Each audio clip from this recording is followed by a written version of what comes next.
एक दिन संध्या अपने ऑफिस से घर आई तो देखा उसकी माँ घर की सफाई में लगी हुई थी। संध्या, माँ क्या बात है, आज बहुत सफाई हो रही है। रुक्मणी, बेटी कल तेरी मौसी आ रही है एक रिश्ता लेकर। संध्या, माँ तो तुम जानती हो उन्हें और उनके बताए रिश्ते को अपनी अमीरी का दिखावा करने आ रही होगी। रुक्मणी, बेटी जो भी है मना तो नहीं कर सकते, अब आ रही है तो देख लेते हैं। संध्या अपना बैग रखकर रसोई में चली गई। संध्या, माँ आज खाना नहीं बनाई क्या? रुक्मणी, हाँ जल्दी बना दिया था, फ्रिज में रखा है, निकाल कर गर्म करके खा ले। संध्या खाना खाकर सोने चली जाती है। रुक्मणी देर रात तक सफाई में लगी रहती है। संध्या सुबह उठकर देखती है तो पूरा घर नया सा लगता है, नए पर्दे, नए सोफे पर कवर। रुक्मणी चाय बना रही थी। संध्या, लगता है मौसी की पूरी तैयारी कर रखी है। रुक्मणी, हाँ क्यों नहीं, वह मेरी बेटी के लिए रिश्ता जो लेकर आ रही है। संध्या, माँ तुम जानती हो पापा के जाने के बाद इन लोगों ने हमसे सारे रिश्ते नाते खत्म कर दिए, फोन तक उठाना बंद कर दिया था। आज अचानक क्या हो गया? रुक्मणी, वो सब तो ठीक है लेकिन अब आ रही है तो खातिरदारी तो करनी पड़ेगी। तू आज ऑफिस से छुट्टी ले ले, मुझसे इतना काम नहीं संभलेगा।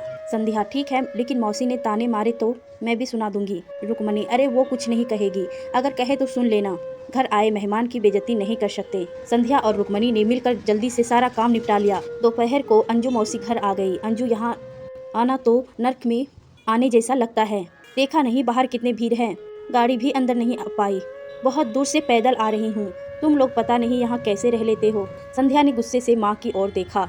माँ ने इशारे से संध्या को चुप रहने को कहा। संध्या, मौसी के लिए चाय नाश्ता ले आओ। संध्या अंजू के लिए चाय नाश्ता ले आती है। अंजू, तुम लोग तो मुझे पूछते नहीं, पर मुझे तुम्हारी हमेशा चिंता रहती है। अब तुम्हारा है ही कौन, मुझे ही सब देखना पड़ता है। मैं संध्या के लिए ऐसा रिश्ता लाई हूँ कि तुम सोच भी नहीं सकते। रुक्मणी, हाँ बहन, अब हमारा है ही कौन, वैसे ये बता लड़का कैसा है? अंजू बोली, बहन 10 लाख रुपया महीना कमाता है, मेरे घर के पास ही बहुत बड़ी कोठी है, 2 भाई हैं और एक बहन भी है, सबकी शादी हो गई, बस यह सबसे छोटा ही रह गया है। रुक्मणी, लेकिन इतने बड़े घर से बात कैसे बनेगी, हमारी हालत तो तू जानती है। अंजू, अरे तुम चिंता मत कर, मैंने सब बात कर ली है, उन्हें कुछ नहीं चाहिए, दोनों तरफ की शादी का खर्च उठा रहे हैं मेरे कहने पर। बस एक बात है। रुक्मणी, क्या बात है? अंजू, उस लड़के का पहले विवाह हुआ था लेकिन एक ही साल में पत्नी का देहांत हो गया, इसीलिए अब उसे कुंवारी ही समझो। रुक्मणी, क्या दूजिया को कैसे ब्याह दूं अपनी बच्ची? अंजू, इसमें हर्ज ही क्या है, वैसे भी तुम्हारे पास पैसे नहीं है, बिना पैसे का रिश्ता हो रहा है, राज करेगी संध्या वहाँ। रुक्मणी, नहीं, कोई कुंवारा लड़का हो तो बता। संध्या, मौसी एक रिश्ता लाई, वो भी ऐसा। अंजू गुस्से में उठ खड़ी हुई। अंजू, भलाई का तो जमाना नहीं, तुम सोच लो, ऐसा रिश्ता रोज रोज नहीं मिलता। संध्या, मौसी हमने सोच लिया, ऐसा रिश्ता हमें नहीं चाहिए। संध्या का गुस्सा देखकर अंजू थोड़ा सा डर गई और बात बदलते हुए बोली, संध्या तो बच्ची है, रुक्मणी तू सोच, कहाँ से आएगी पैसा, मेरी बात मान, इस रिश्ते के लिए हाँ कर दे। रुक्मणी, ऐसे कैसे हाँ कह दूं? अंजू, तुम एक बार लड़के को देख लो, नहीं समझ आया तो मना कर देना। संध्या, मौसी यह हमें रिश्ता नहीं करना, चाहे मेरी शादी हो या ना हो, आप चिंता ना करें, वैसे भी आपने आज तक कभी हमारी सुध ली है। यह सुनकर अंजू गुस्सा होकर चुपचाप वहाँ से चली गई। रुक्मणी रोते हुए, संध्या हालात कितने बदल गए, जिस बहन की शादी मैंने पिताजी से लड़ झगड़ कर अच्छे घर में करवाई, वो तेरे लिए कैसा रिश्ता लाया है। संध्या, माँ तुम चिंता मत करो, ये लोग गरीबी का मजाक उड़ा रहे हैं, एक दिन सब ठीक हो जाएगा। कई महीने बीत जाने के बाद एक दिन किसी रिश्तेदार की शादी में अंजू और रुक्मणी की मुलाकात हो गई, जहाँ और रिश्तेदार भी थे।